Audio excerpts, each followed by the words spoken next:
اللهم صل على سيدنا ومولانا محمد وعلى سيدنا علي وسيدتنا فاطمة وسيدتنا زينب وسيدنا حسن وسيدنا حسين وعلى آله وصحبه وبارك وسلم. الحمدللہ رب العالمین والصلاة والسلام علی سید الانبیاء والمرسلین. اللہم صلی علی سیدنا و مولانا محمد وعلی آلہ واصحابہ وبارک وسلم وصلی علیہ. دنیا کے تمام دیکھنے والوں، تمام جاننے والوں، تمام پیار کرنے والوں کو، اور جہاں جہاں تک اس وقت میری آواز کو سنا اور مجھے دیکھا جا رہا ہے، جنید اقبال کی جانب سے انتہائی محبت کے ساتھ السلام علیکم. ایک بار پھر ناظرین، آپ کو پر نور صبح میں صبح نور کے ساتھ میں خوش آمدید کہتا ہوں، اور آئیے بلا توقف چلتے ہیں حضرت ابو انیس محمد برکت علی علیہ رحمہ کی تالیف اسماء النبی الکریم صلی اللہ علیہ وآلہ وسلم سے رسول اللہ صلی اللہ علیہ وآلہ وسلم کا ایک اسم مبارک سنتے ہیں اور پڑھنے کی سعادت حاصل کرتے ہیں. سیدنا المعلم صلی اللہ علیہ وآلہ وسلم، ہمارے سردار، تعلیم دینے والے، درود و سلام بھیجے اللہ آپ صلی اللہ علیہ وآلہ وسلم، آپ صلی اللہ علیہ وآلہ وسلم کے آل پاک اور صحابہ کرام رضوان اللہ تعالیٰ علیہم اجمعین پر. حضرت عبداللہ ابن عمر رضی اللہ تعالیٰ عنہما سے روایت ہے کہ نبی کریم صلی اللہ علیہ وسلم نے ارشاد فرمایا کہ تدبر اور غور و فکر کے بغیر تلاوت میں کوئی بھلائی نہیں ہے، نہ ہی دین میں سمجھ بوجھ کے بغیر کوئی عبادت ہے، اور فرمایا کہ دین کو سمجھنے کی ایک مجلس 60 سال کی عبادت سے بہتر ہے. ناظرین کرام، آج آپ ٹیلی ویژن اسکرین کے اس طرف ضرور رہیے گا ہمارے ساتھ، خاص طور پہ وہ طبقہ جو کرسی والا طبقہ ہے، جو حکمران طبقہ ہے، جن کے پاس طاقت قوت ہے، کیونکہ آج ہم خلافت سیدنا ابو بکر صدیق رضی اللہ تعالیٰ عنہ کے تابناک پہلوؤں پہ بات کرنے جا رہے ہیں. کیا ایکچول حکمرانی ہوتی کیا ہے؟ بات یہ ناظرین کہ خلافت کی ابتدا ہو رہی ہے. تاریخ اسلامی میں خلیفہ اول کا پہلا خطبہ جو رہتی دنیا تک دنیا کے ہر حکمران کے لیے ایک منشور کی سی حیثیت رکھتا ہے، اس کا میں مختصر سا حصہ آپ کے سامنے بیان کر رہا ہوں کہ سیدنا ابو بکر صدیق رضی اللہ تعالیٰ عنہ ممبر پر تشریف لے آئے اور اللہ کی حمد و ثنا اور رسول اللہ صلی اللہ علیہ وآلہ وسلم پر درود و سلام کی بات فرمایا کہ لوگوں، میں تمہارا امیر بنا دیا گیا ہوں، حالانکہ میں تم سے بہتر نہیں ہوں. اگر میں اچھا کام کروں تو تم میری مدد کرو، اور اگر برا کام کروں تو مجھ کو سیدھا کرو. سچائی ایک امانت ہے اور جھوٹ خیانت ہے. تم میں جو کمزور ہے وہ میرے نزدیک قوی ہے، چنانچہ میں اس کا شکوہ دور کر دوں گا، اور جو تم میں جو قوی ہیں وہ میرے نزدیک کمزور ہیں، چنانچہ میں اس سے حق لوں گا. جو قوم جہاد کو چھوڑ دیتی ہے اللہ اس پر ذلت کو مسلط کر دیتا ہے، اور جس قوم میں بری باتیں عام ہو جاتی ہیں اللہ ان پر مصیبت کو مستوری کر دیتا ہے. جب تک میں اللہ اور اس کے رسول صلی اللہ علیہ وآلہ وسلم کی اطاعت کروں تو میری اطاعت کرو، اور جب میں اللہ اور اس کے رسول صلی اللہ علیہ وآلہ وسلم کی نافرمانی کروں تو تم میری کوئی اطاعت نہ کرو، یعنی تم پر میری اطاعت فرض نہیں ہے.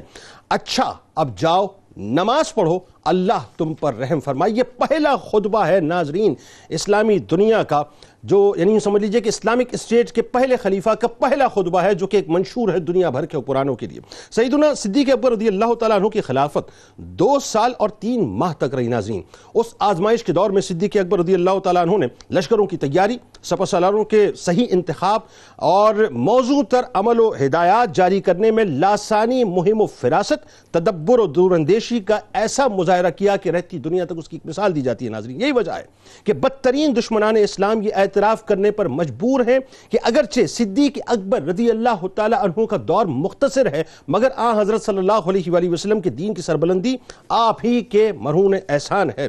آپ رضی اللہ تعالیٰ عنہ نے نوزائیدہ اسلام کو ختم ہونے سے بچا لیا.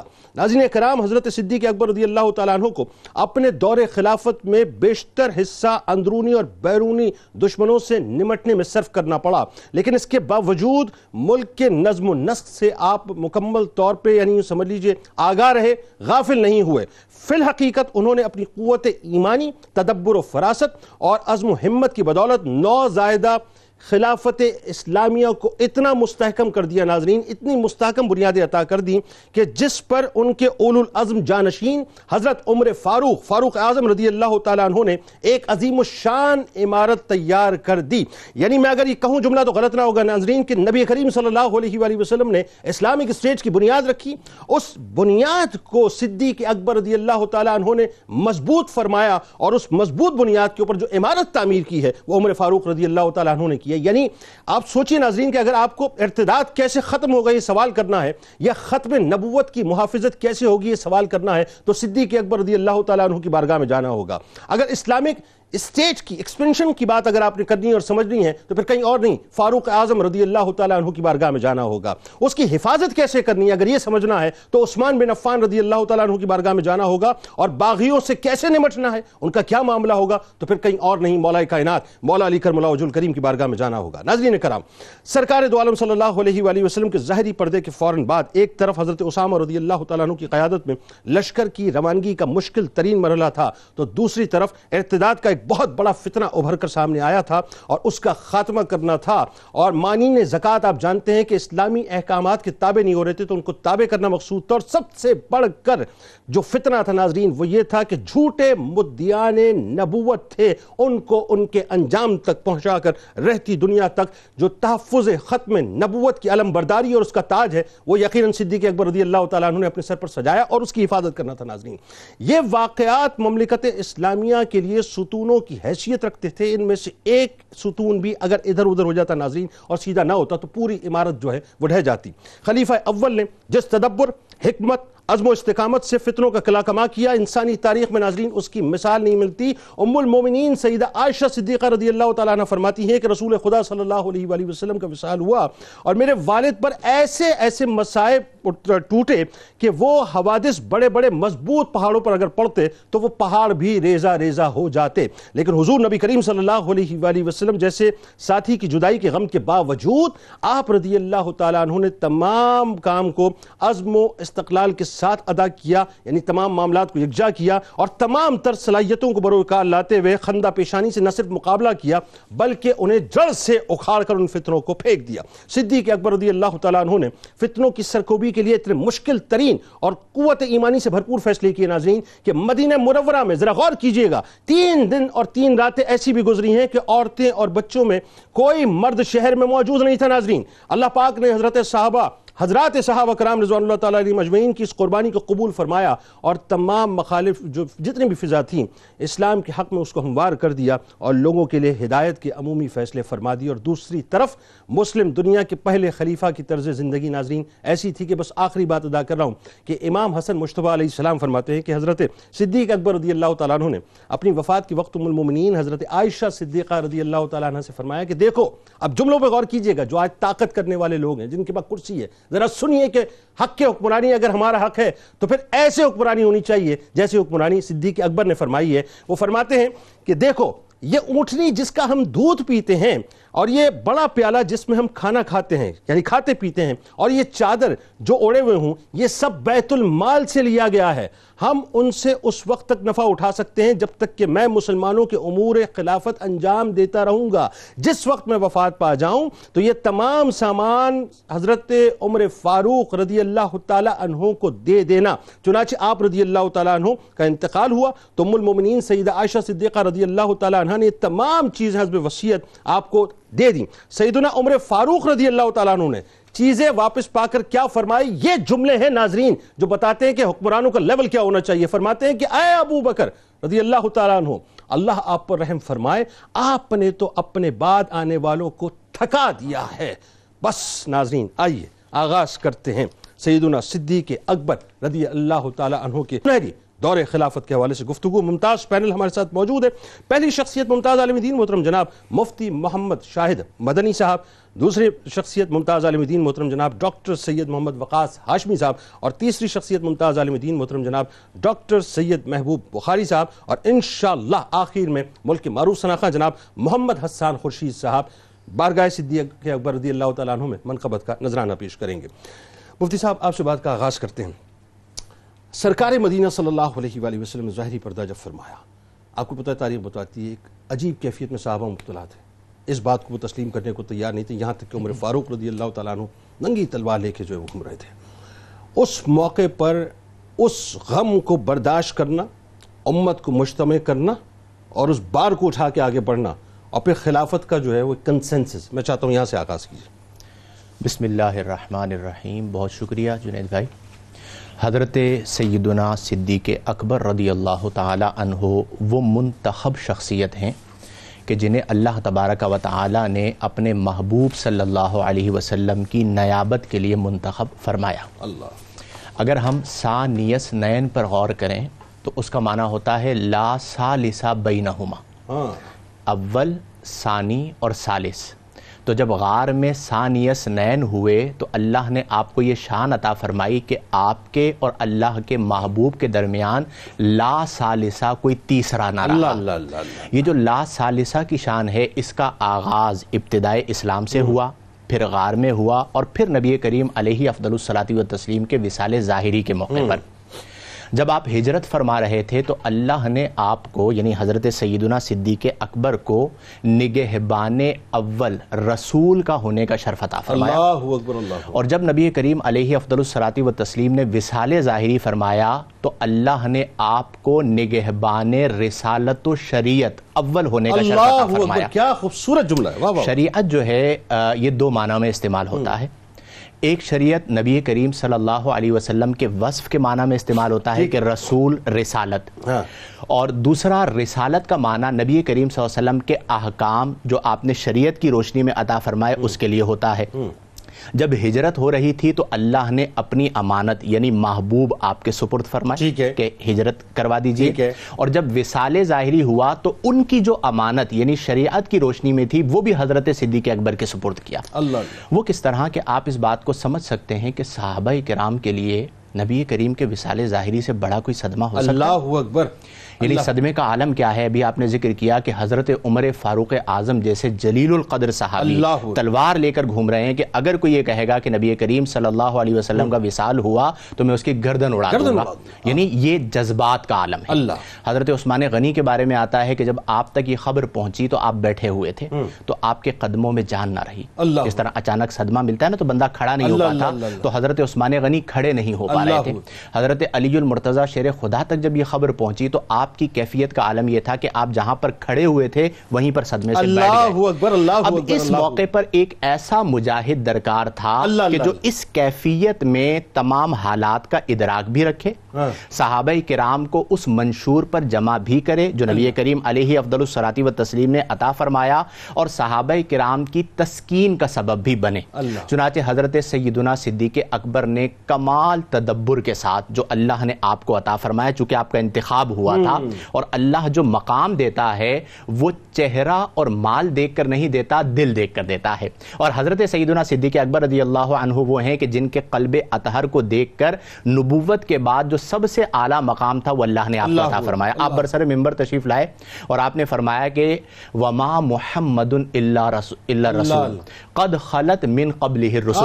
حضرت عمر فاروق اعظم کہتے ہیں کہ جب میں نے یہ بات اور یہ آیت حضرت صدیق اکبر رضی اللہ عنہ کی زبان اقدس سے سنی تو مجھے یوں لگا کہ اس آیت کا نزول ابھی ہوا ہے، اس سے پہلے میری توجہ اس آیہ مبارکہ پر نہیں تھی۔ اس کے بعد آپ نے فرمایا کہ حی لا یموت صرف اللہ کی ذات ہے۔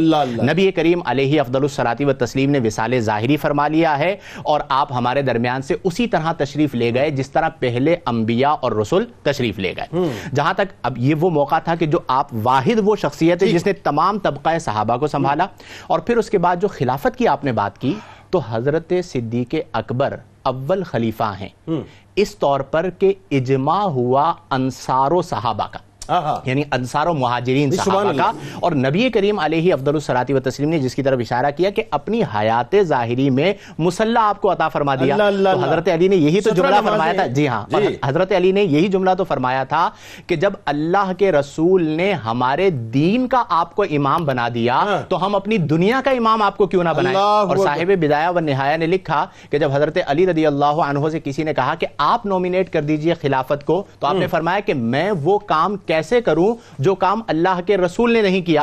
اور اللہ کے رسول نے یہ فرمایا تھا کہ میرے بعد اے صحابہ اگر اللہ تعالیٰ تمہارے دلوں میں خیر دیکھے گا تو تم پر اسے ظاہر فرما دے گا جو تم میں سب سے خیر والا ہے. اور یہ اللہ کا فضل ہے کہ وصال ظاہری کے بعد اللہ نے ہمارے دلوں میں خیر دیکھا. یہ حضرت علی فرما رہے ہیں. میں اکثر یہ بات کہتا ہوں کہ صحابہ محافظین اہل بیت ہیں اور اہل بیت محافظین ناموس صحابہ ہیں. تو حضرت علی نے یہ جملہ کہا کہ اللہ کا شکر ہے کہ اللہ نے ہمارے دلوں میں خیر دیکھا تو اللہ نے جو ہم میں سب سے بہتر خیر والے ابو بکر تھے انہیں ظاہر فرما دیا اور ہم نے ان کے ہاتھ پر بیعت. سبحان اللہ.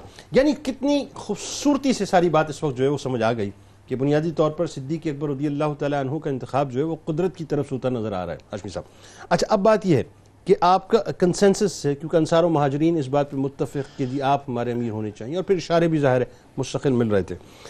آپ نے خطبہ جیسے میں نے جس کا ذکر ابھی ابتدا میں کیا یہ خطبہ بڑا کمال خطبہ ہے اور یہ ایک میسیج ہے حکمرانوں کے لیے. اس پہ ذرا سا کلام فرمائیے. بسم اللہ الرحمن الرحیم. اللہم صلی وسلم وبارک علی سیدنا و مولانا محمد وعلی آلہ واصحابہ وآل بیتہ اجمعین. بہت شکریہ آپ کا.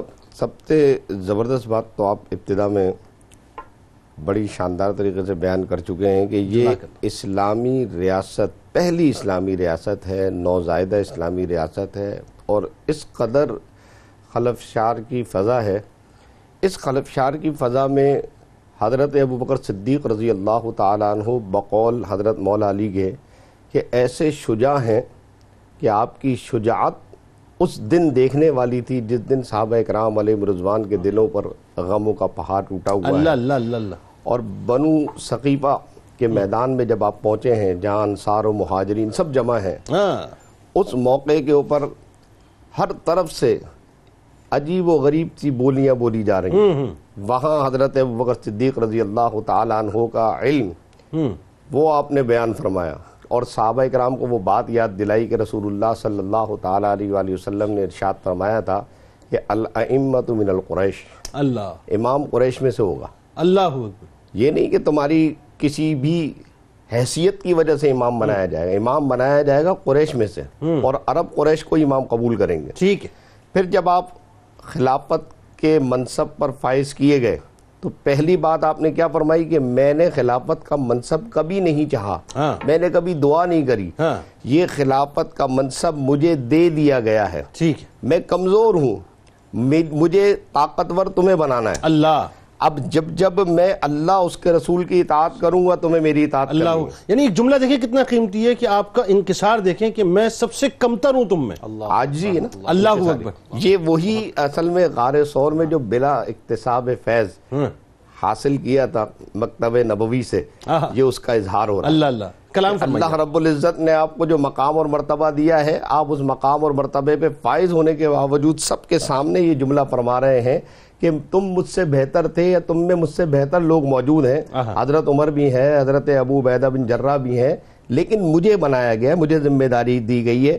تو اب یہاں دیکھیے کہ پہلی اسلامی ریاست کے پہلے خلیفہ اور پہلے خلیفہ کا منشور, اس منشور کی جو سب سے پہلی لائن ہے وہ یہ ہے کہ جب تک میں اللہ اس کے رسول کی اطاعت کروں تم میری اطاعت کرنا. اللہ اللہ اللہ. جب میں اطاعت سے روگردانی کروں تم میری اطاعت نہ کرنا. یہ ایک بہت بڑا پیغام ہے, ایک بہت بڑا بیان ہے جسے اسلامی ریاست کے حکمرانوں کو توجہ دینی چاہیے کہ ریاست کا حکمران بننے کا مقصد یہ ہے کہ آپ اللہ اس کے رسول کے نظام کو نافذ کریں. اور پھر حضرت ابوبکر صدیق رضی اللہ تعالیٰ عنہ نے خلافت کے منصب پہ فائز ہونے کے بعد, کیا بات ہے کہ جب آپ خلافت کے منصب پہ فائز ہو گئے, خطبے میں آپ یہ بات ارشاد فرما رہے ہیں تو آپ فرماتے ہیں کہ دیکھو بھائی, اصل بات یہ ہے کہ اللہ رب العزت جل علا نے جس منصب پر مجھے فائز کیا ہے, یہ تم لوگوں نے جس منصب پر مجھے فائز کیا ہے, مجھے اس منصب کی طلب نہ تھی. اب کیونکہ مجھے اس منصب پر فائز کر دیا گیا ہے لہذا میں اب وہ جو رسول اللہ صلی اللہ تعالیٰ علیہ وآلہ وسلم دین لائے ہیں اس دین کی حفاظت کے لیے چل رہا ہوں, تمہیں میری مدد کرنی ہے. بالکل ٹھیک. میں تمہاری مدد کے ساتھ اس خلافت کے منصب کو اور اس ذمہ داری کو بخوبی طور پر انجام دے سکتا ہوں. ٹھیک ہے ڈاکٹر صاحب آگے بڑھتے ہیں. اب دیکھیں اس میں جو خطبے میں ایک اور بات جو بڑی اہم ہے وہ یہ ہے کہ سیدنا صدیق اکبر رضی اللہ تعالیٰ عنہ نے ایک جو ہمارے یہاں، جیسے میں آج کی بات کرتا ہوں، جو ہمارے یہاں ایلیٹ کلاس ہے، اشرافیہ ہے، یا یوں کہیے کہ وہ کلاس جو جن کو ہم کہتے ہیں 2% رولنگ ایلیٹ جو ہے، آپ نے فرمایا کہ وہ میرے نزدیک جو ہیں کمزور ہیں اور میں ان سے حق لوں گا، اور جو ہمارے یہاں لوور مڈل کلاس ہے، جو پسا ہوا طبقہ ہے، آپ کا اشارہ ان کی طرف ہے کہ میں ان کو حق دوں گا، میں ان کے ساتھ ہوں، وہ زیادہ قوی ہیں۔ یہ بڑی امپورٹنٹ ترین جو ہیں باتیں ہیں جو فرمائی آپ نے۔ جی بنیادی طور پر دیکھیں جنید بھائی، آپ غور کیجئے کہ جب اسلام آیا تو ایک طرف سلطنت روما ہے اور دوسری طرف سلطنت فارس ہے، اور دونوں یہ جو بڑی تہذیبیں تھیں اس میں برابری اور مساوات کا کوئی تصور نہیں تھا۔ ایک بادشاہ ہے، اس کے بعد دوسرا بادشاہ آئے گا، تیسرا بادشاہ آئے گا، بادشاہوں کا رہن سہن بالکل مختلف ہے۔ حضور اکرم صلی اللہ تعالیٰ علیہ وسلم نے جو تربیت فرمائی، صدیق اکبر رضی اللہ تعالیٰ عنہ نے اسی کو کنٹینیو فرمایا۔ اچھا، کنٹینیو کیا فرمایا؟ کہ میرے نزدیک سب لوگ اللہ رب العزت کے ہاں برابر ان معنوں میں ہیں کہ اسلام جس طرح ان کے حقوق ان کو ادا کرے گا اور لوٹائے گا، میری ذمہ داری ہے کہ میں ان کو انہی حقوق کے ساتھ لوٹاؤں۔ اگر کسی شخص کا کسی دوسرے کے اوپر حق ہے تو یہ ریاست اسلامی کی ذمہ داری ہے کہ اس کے حق کو اس کو لوٹایا جائے۔ اس کی جو دنیا کے اندر جاہ و حشم ہے، جو مال و دولت ہے، اس کا اس کے اوپر کوئی اثر ہرگز نہیں ہوگا۔ اچھا، پھر یہ جو جملے ہیں، یہ جو خطبہ ہے، اس کو آپ یہ دیکھیے کہ ہمیشہ جب بھی کوئی صدر یا خلیفہ مملکت کوئی خطاب فرماتا ہے تو وہ پہلا خطبہ نہایت اہم ہوتا ہے، وہ ڈیفائننگ ہوتا ہے، اور پھر اسی طرح وہ ایک سمبولک میسج بھی دیتا ہے ہر طرف۔ یہ جو سمبولک میسج تھا یہ تھا کہ اس وقت جو جیو پولیٹیکل کنڈیشنز تھیں وہ کیا تھیں کہ اسلامی ریاست میں جن لوگوں نے ابھی اسلام قبول کیا تھا ان کو یہ محسوس ہوا کہ محمد مصطفیٰ صلی اللہ تعالیٰ علیہ وسلم اب چونکہ ظاہری طور پر پردہ فرما چکے ہیں، اب ہم واپس اپنے اسی خانہ بدوشی اور ٹرائبل سسٹم کے اندر واپس اسلام کی اب یونٹی نہیں رہی ہے۔ اچھا، یہی وجہ ہے کہ ارتداد کا سلسلہ شروع ہوا، اور اس کے ساتھ ساتھ جو مرتدین تھے ان کو بھی یہی محسوس ہوا کہ اب ہم اسلامی ریاست یعنی جو اسلامک اسٹیٹ ہے، جو مدینہ ہے، اس کے اوپر حملہ کر سکتے ہیں۔ حتیٰ کہ بعض لوگوں نے مختلف عبادات میں تقسیم کی اور زکوٰۃ کی ادائیگی سے انکار کر دیا۔ اس کے ساتھ ساتھ آپ یہ دیکھیے کہ محمد مصطفیٰ صلی اللہ تعالیٰ علیہ وسلم کی شاندار کامیابی کہ آپ نے دعوت اور مشن کا کام کیا، لوگوں کو ان کے جو خراب عقائد تھے، جو کہ شرک سے بھرپور عقائد سے، ان کو ہٹایا، کنونس کیا اور دعوت دین دی۔ اب مرتدی اور جو جھوٹے نبوت کا دعویٰ لوگوں نے کرنا شروع کر دیا۔ کیوں؟ کیونکہ ان کو یہ لگا کہ یہ ایک آسان روٹ ہے کامیابی کی، یہ آسان روٹ ہے کہ آپ ریاست پر قابض ہو سکتے ہیں۔ اس طرح آپ دیکھیے کہ ایک طرف جھوٹے مدعیان نبوت جو کہ طاقت کا مرکز بننے کے خواہش مند تھے، دوسری طرف آپ کو نظر آئے گا ارتداد کے سائے، اور تیسری طرف آپ کو نظر آئے گا وہ بڑی سلطنتیں جنہوں نے حضور اکرم صلی اللہ تعالیٰ علیہ وسلم کے اعلان نبوت سے پہلے عربوں کو خانہ بدوش سمجھ کر کبھی اہمیت نہیں دی تھی۔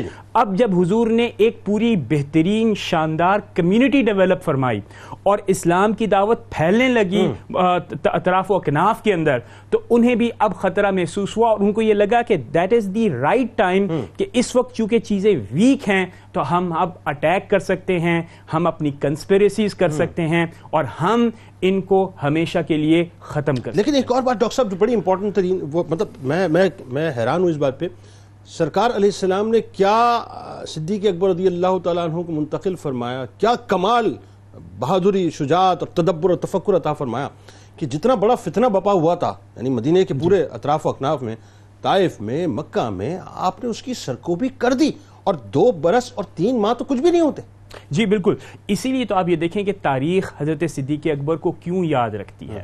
وہ عمارت جو کہ ہمیں حضرت عمر فاروق رضی اللہ تعالیٰ عنہ کی کہ سنہرا دور نظر آتا ہے، اس کی بنیادوں میں جو آبیاری کی ہے وہ حضرت صدیق اکبر نے فرمائی۔ اس پہ گفتگو کرتے ہیں ناظرین، اور آئیے چلتے ہیں سرکار مدینہ صلی اللہ علیہ وآلہ وسلم کی بارگاہ اقدس میں مل کر درود پاک کا نذرانہ پیش کرتے ہیں، اور سرکار علیہ السلام سے یہ بھی عرض کرتے ہیں کہ سرکار بس اب اس پروگرام میں آنے کے بعد ہم اس موضوع پر بات کریں گے کہ جو موضوع صدیق اکبر رضی اللہ تعالیٰ عنہ کے سر کا تاج ہے، حفاظت ختم نبوت، ناظرین آئیے سرکار کی بارگاہ میں درود پاک کا نذرانہ پیش کریں، پھر گفتگو آگے بڑھاتے ہیں۔ اللهم صل على سيدنا ومولانا محمد وعلى سيدنا علي وسيدتنا فاطمة وسيدتنا زينب وسيدنا حسن وسيدنا حسين وعلى آله وصحبه وبارك وسلم اللهم صل على سيدنا ومولانا محمد وعلى سيدنا علي وسيدتنا فاطمة وسيدتنا زينب وسيدنا حسن وسيدنا حسين وعلى آله وصحبه وبارك وسلم۔ خوش آمدید خواتین و حضرات، آئیے آپ کو لیے چلتے ہیں ایک بار پھر اسی گفتگو کی جانب۔ حضور صاحب یہ بتائیے، اب جیسا کہ میں عرض کر رہا تھا کہ صدیق اکبر رضی اللہ تعالیٰ عنہ کو اللہ تعالیٰ نے وہ مقام عطا کیا۔ آپ یہ دیکھیے کہ مدینہ کے اطراف میں جو منکرین زکوٰۃ کا معاملہ اٹھا، ارتداد کا معاملہ ظاہر ہے پورے اس وقت جو ہے حجاز مقدس کے اندر جو ہے پھیل چکا تھا، اور پھر اس کے ساتھ ساتھ وہ جو مطلب جھوٹے مدعیان نبوت تھے ان کا فتنہ اٹھا، مسلمہ کذاب تک بات پہنچی، اس پہ جا کے آگے بات کرتے ہیں۔ لیکن جو لشکر تھا اس پہ ذرا کلام فرمائی کہ حضرت اسامہ رضی اللہ تعالیٰ عنہ کو جو روانہ کیا تھا سرکار علیہ السلام نے، کتنا بڑا اور کتنا مشکل ترین ڈیسیجن تھا۔ جی بسم اللہ الرحمن الرحیم۔ لشکر اسامہ کا جو واقعہ ہے جنید بھائی، یہ در حقیقت حضرت صدیق اکبر کے عشق کا منہ بولتا ثبوت ہے۔ اللہ کہ جو عاشق ہوتا ہے وہ اپنے معشوق کی بات اور فعل سے آگے پیچھے نہیں ہوتا، اور یہ پورا لشکر اسامہ اس کے گرد گھوم رہا ہے۔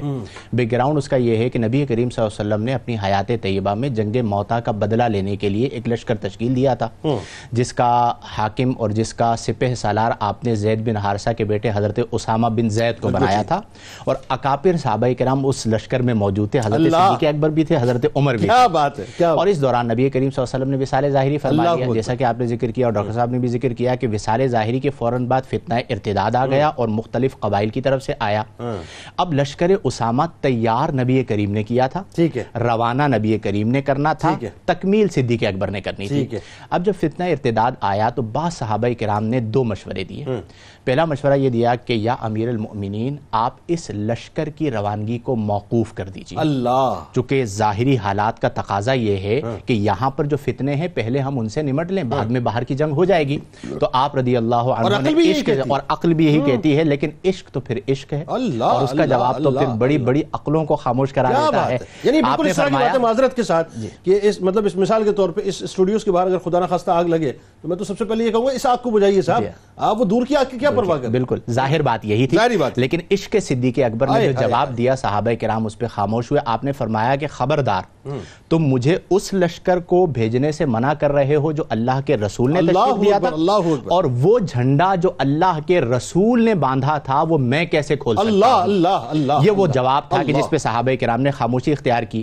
پھر بعض مدبر صحابہ کرام تھے، انہوں نے ایک اور بات کہی کہ یا امیر المومنین ایک اور بات ہماری رکھ لیجئے کہ حضرت اسامہ بن زید جو ہیں یہ ابھی 9 عمر ہیں، تو آپ انہیں جو ہے وہ آپ سپہ سالاری سے ہٹا دیجئے اور کسی مدبر صحابی کو سپہ سالار مقرر کر دیجئے، کیونکہ لشکر میں حضرت عمر جیسی شخصیت موجود ہے، اور حضرت عمر تو جانے پر راضی نہیں تھے بڑے شدت سے۔ پھر یہاں پر عقل کا تقاضا یہی تھا جو صحابہ کرام نے مشورہ دیا، لیکن حضرت صدیق اکبر کا عشق بول اٹھا کہ تم مجھے اسے معزول کرنے کا کہہ رہے ہو جسے میرے آقا نے مقرر فرمایا تھا۔ دوسری بات ہی نہیں کہ آپ نے فرمایا میں اسے کیسے معزول کروں، لہذا آپ نے انہیں قائم رکھا اس لشکر کو روانہ کیا، اور شان کا عالم یہ تھا کہ آپ دیکھیں کہ یہ ہوتے ہیں امیر المؤمنین، کہ حضرت اسامہ بن زید 9 عمر ہیں، ان سے درخواست کر رہے ہیں کہ مجھے یہاں حضرت عمر کی ضرورت ہوگی، اگر آپ اجازت دیں تو میں عمر کو اپنے پاس روک لوں۔ یہ ہوتے ہیں امیر المؤمنین، کہ آپ امیر المؤمنین ہیں لیکن چونکہ لشکر کے سردار وہ ہیں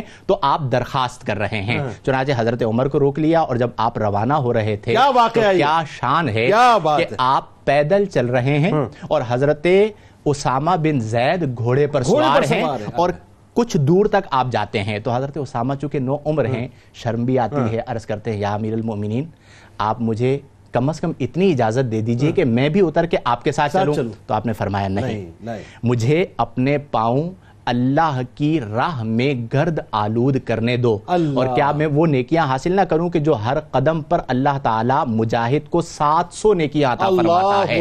اور پھر اس طرح جا کر آپ نے انہیں رخصت کیا، اور رخصت کرنے کے بعد آج تو جب جنگ ہوتی ہے نا جنید بھائی تو کہتے ہیں بس جو سامنے آئے مار دو، پھر آپ نے ایک نصیحت فرمائی اس لشکر کو، بڑی امپورٹنٹ، آپ نے فرمایا کہ سنو لشکر والو، خیانت نہ کرنا، ٹھیک، سنو بوڑھوں کو قتل نہ کرنا، سنو عورتوں کو قتل نہ کرنا، سنو درختوں کو مت کاٹنا، سنو کسی ایسے علاقے سے گزرو کہ جہاں پر لوگ اپنے کام کر رہے ہوں، جنگ کا حصہ نہ ہو، انہیں قتل مت کرنا۔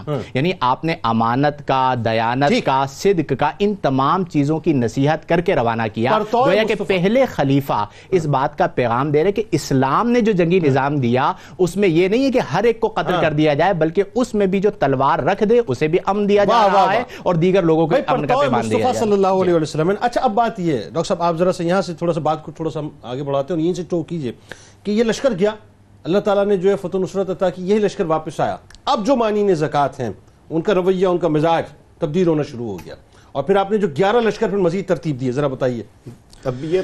جب طبیعت میں ڈھل جائے اور عشق مزاج میں رچ بس جائے تو اسی قسم کے فیصلے ہوتے ہیں کہ اچھا ہے کہ پاسبان عقل دل کے ساتھ رہے، لیکن کبھی کبھی اسے تنہا بھی چھوڑ دے۔ آج فیصلہ حضرت ابوبکر صدیق رضی اللہ تعالیٰ عنہ نے عشق کی بنیاد پہ کیا ہے۔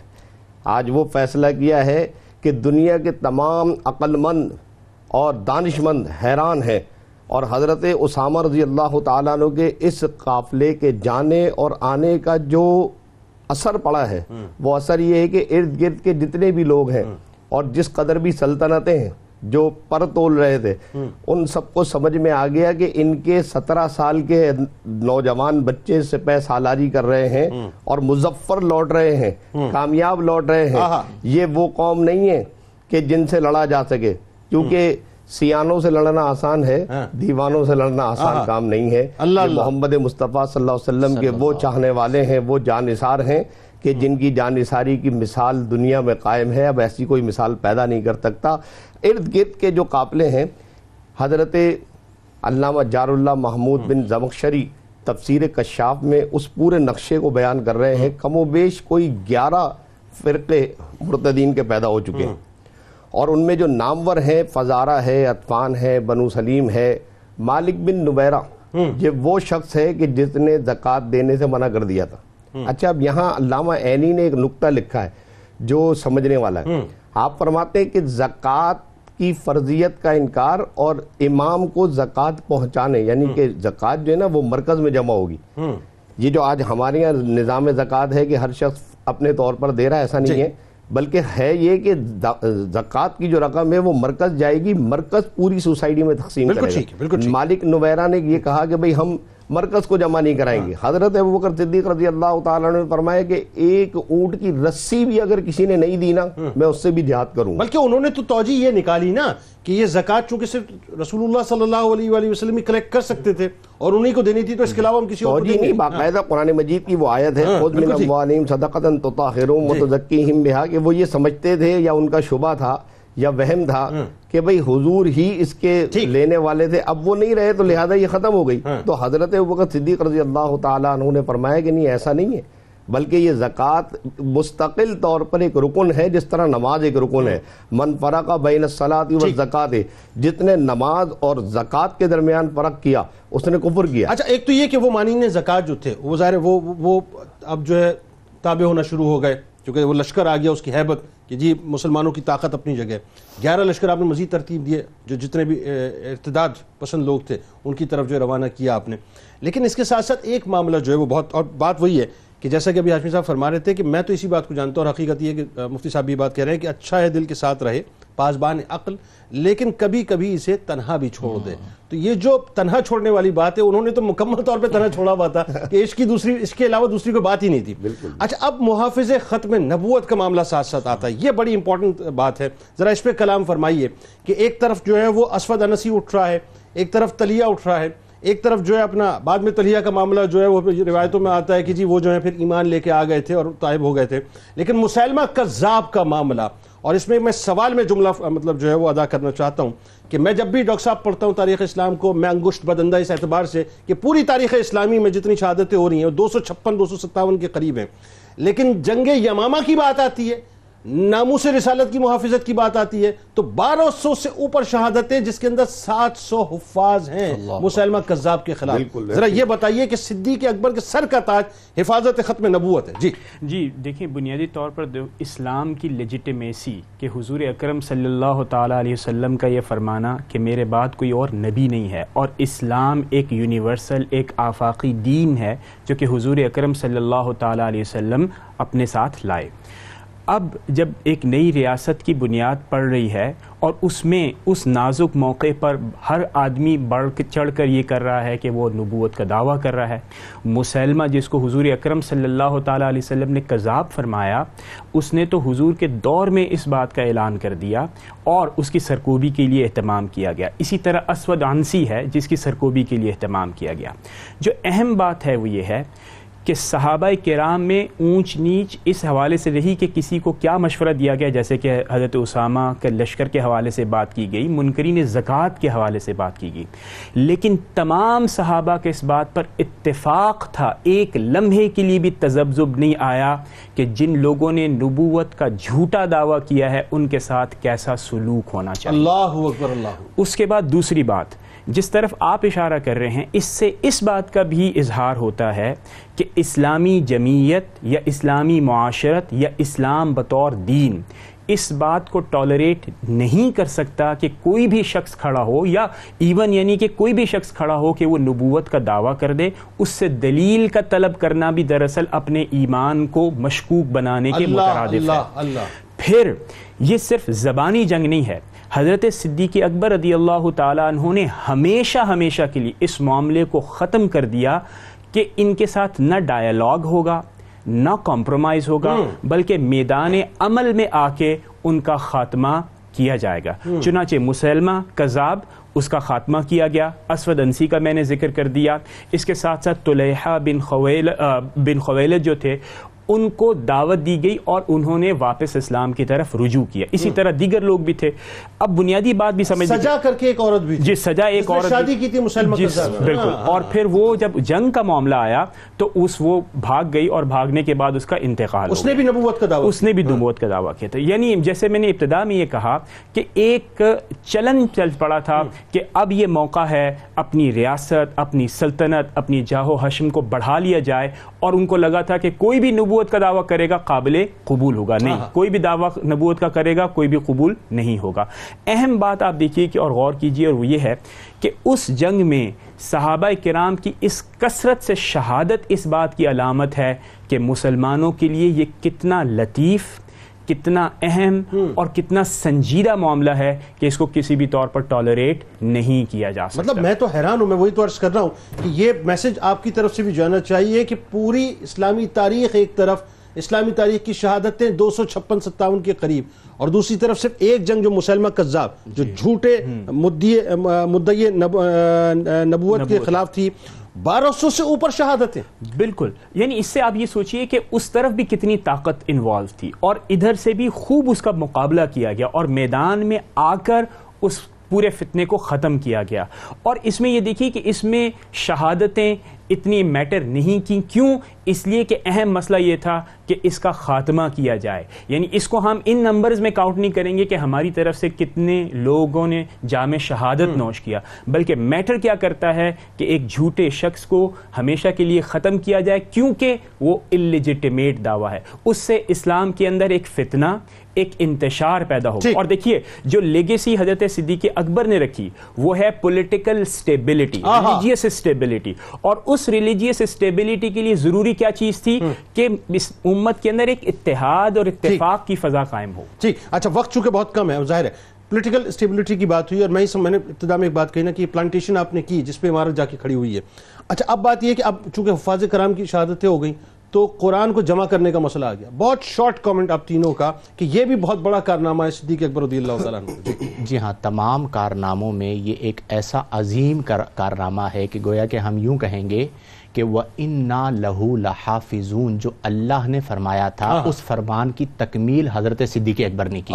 بخاری شریف کی حدیث ہے، حضرت زید بن ثابت کہتے ہیں کہ جنگ یمامہ میں حضرت سیدنا صدیق اکبر رضی اللہ عنہ نے مجھے ایک قاصد کے ذریعے پیغام بھجوایا کہ عمر میرے پاس بیٹھے ہوئے ہیں اور اتنے کثیر صحابہ کرام، تقریباً 700 کے قریب صحابہ کرام شہید ہو گئے. تو اگر اسی طرح صحابہ کرام شہید ہوتے رہے تو کہیں ایسا نہ ہو، چونکہ اس زمانے میں قرآن کریم کو لکھا جاتا تھا اور یاد رکھا جاتا تھا، تو کہیں ایسا نہ ہو کہ قرآن کریم فرقان حمید کے ایک حصے سے ہم محروم ہو جائیں.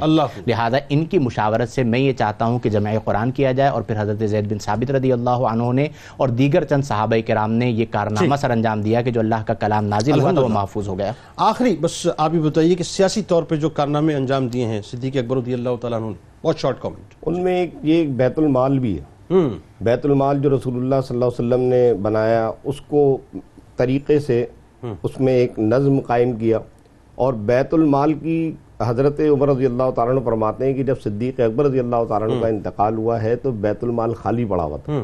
اور بیت المال سے وہ غریب بیواؤں کو ایک مرتبہ ایسا بھی ہوا کہ کچھ چادریں آئیں تو آپ نے وہ تقسیم کری. اور ایک مرتبہ حضرت عمر فرماتے ہیں کہ یہ بھی ہوا کہ میں ایک بڑھیا کی خدمت کرنے جاتا تھا، میں نے دیکھا کہ مجھ سے پہلے کوئی کر کے چلا جاتا ہے تو میں بڑا حیران ہوا. جب چھپ کے دیکھا تو پتہ لگا وہ صدیق ہے. سبحان اللہ سبحان اللہ سبحان. یعنی فلاحی کاموں میں بھی آپ نے جس انداز سے بیت المال. بالکل. اچھا آخر میں فائنلی کہ وہ اب چونکہ ظاہر اسلامی ریاست ہے، اس کی ایکسپینشنز کا سلسلہ بھی، اس کا آغاز، نقطہ آغاز جو ہے وہ آپ کا دور بنا. جی بالکل. یعنی حضرت صدیق اکبر کے دور میں ہی اس بات کا آغاز ہوا کہ اسلام کی دعوت لوگوں تک پہنچائی جائے. اور یہ ایک بڑا معمول رہا کہ دعوت پہنچائی جائے گی اور جو پاور کی بنیاد کے اوپر اس کو ریزسٹ کرے گا اس کی پاور کو ڈیفیوز کیا جائے گا. اس میں آپ کی جو قریب دو بڑی بڑی تہذیبیں تھیں، یعنی کہ سلطنت روما اور فارس، اس کا مطلب یہ ہوا کہ اہل عراق اور شام. تو صدیق اکبر ہی کے دور میں حضرت خالد بن ولید اور دیگر جو صحابہ کرام تھے ان کی سپہ سالاری کے اندر عراق کو فتح کیا گیا، اس کے بعد دمشق کا محاصرہ کیا گیا اور ہیرا کو فتح کیا گیا. اور جو سب سے قابل ذکر بات ہے وہ ہے ذمیوں کے حقوق. حضرت صدیق اکبر رضی اللہ تعالیٰ عنہ کے دور کے اندر آپ نے انہی تمام چیزوں کو قائم رکھا جو کہ حضور کے زمانے میں تھا، اور وہ مناسب بھی وہ قائم رکھے سارے. بالکل. اور اس کے بعد پھر جو دوسری بات کا اہتمام کیا گیا کہ جو بھی ریلیجیس مائنورٹیز ہوں گے وہ اپنے عبادت گاہوں کا یعنی اسی طرح پہ کر سکتے ہیں، اپنی ریچولز کو وہ پرفارم کر سکتے ہیں. اور ایک بات اور وہ ہے بدعات. یعنی حضرت صدیق، دیکھیں ہمارے عام تصور خلافت کا یہ ہے کہ یعنی خلافت جو ہے وہ صرف اور صرف نظم و نسق کا نام ہے. نہیں، دراصل یہ شریعت کی تنفیذ بھی ہے. تو جہاں پر صدیق اکبر دیکھتے کہ بدعات ہو رہی ہیں آپ اس کو وہاں پر جا کر روکتے. جیسے کہ ایک عورت کا واقعہ ہے کہ اس نے خاموش حج کی نظر مان لی تھی تو آپ نے جا کر فرمایا کہ خاموش حج اسلام سے پہلے تو تھا اب نہیں ہے. بہت بہت شکریہ آپ لوگ تشریف لائے. میں آپ کو واللہ بتاؤں میں بہت تشنا رہا، بہت کچھ بولنا تھا، بہت کچھ باتیں کرنی تھی. بس جاتے جاتے ناظرین ایک وقفہ ہے درود پاک کا. درود پاک پڑھیں سرکار علیہ السلام کی بارگاہ میں. تمام حکمرانوں کے لیے ایک چھوٹا سا پیغام. صدیق اکبر رضی اللہ تعالیٰ عنہ خلافت کے منصب پہ تشریف فرما ہوئے.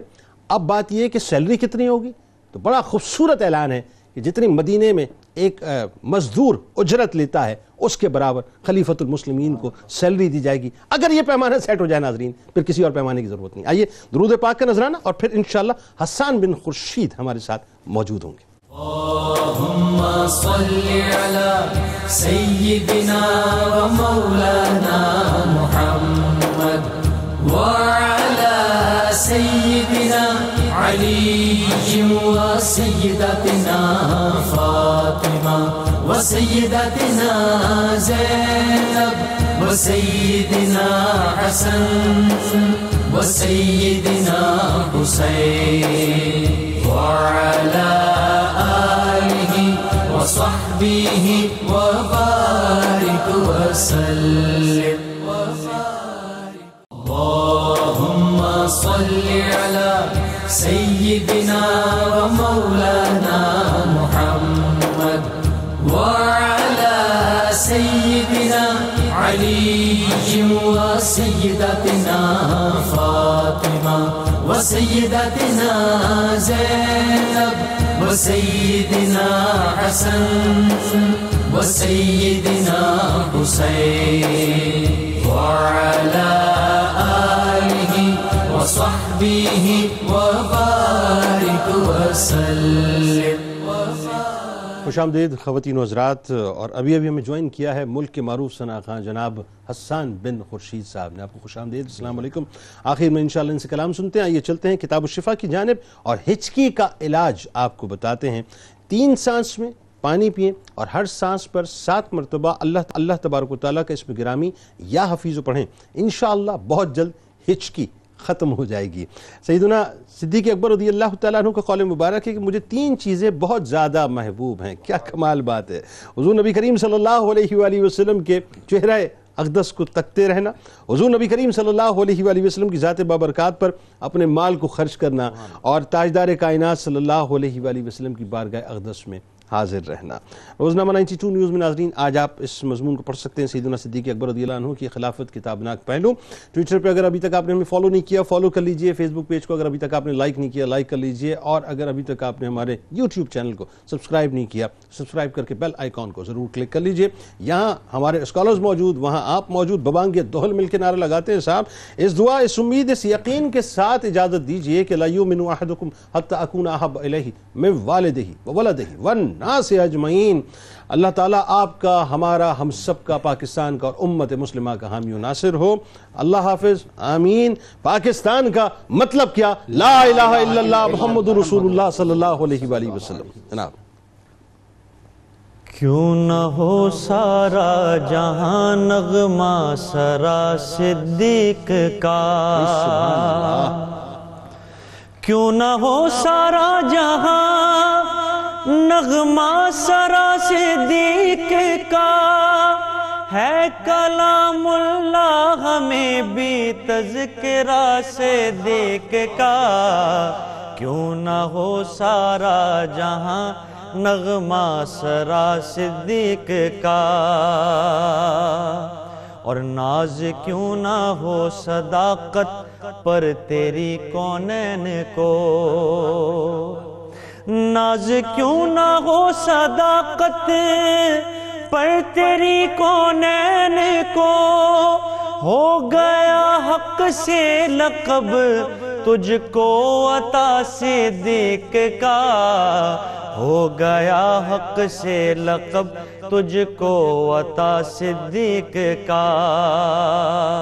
اور جب ضرورت مال کی دین نبی کو پڑ گئی، جب ضرورت مال کی دین نبی کو پڑ گئی، پھر صفِ اول میں سرمایہ رہا صدیق کا، پھر صفِ اول میں سرمایہ رہا صدیق کا. اور وار کر سرکار پر تن من یہ کہتے آپ تھے، وار کر سرکار پر تن من یہ کہتے آپ تھے. خود خدا ہے اور محبوب خدا صدیق کا، خود خدا ہے اور محبوب خدا صدیق کا. جام کوثر جو علی کے ہاتھ سے ہے چاہیے، جام کوثر جو علی کے ہاتھ سے ہے چاہیے، بن کے رہنا ہوگا دنیا میں گدا صدیق کا، بن کے رہنا ہوگا دنیا میں گدا صدیق کا۔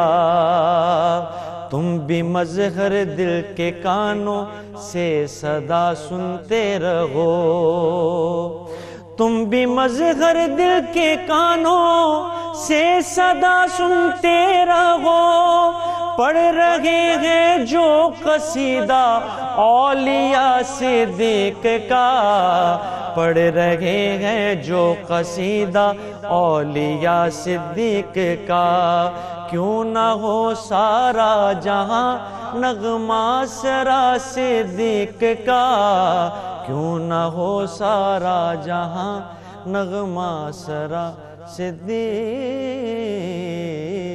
کا۔ اللہم صلی علی سیدنا و مولانا محمد وعلی سیدنا علی و سیدتنا فاطمہ و سیدتنا زینب و سیدنا حسن و سیدنا حسین وعلی آلہ و صحبہ و بارک وسلم۔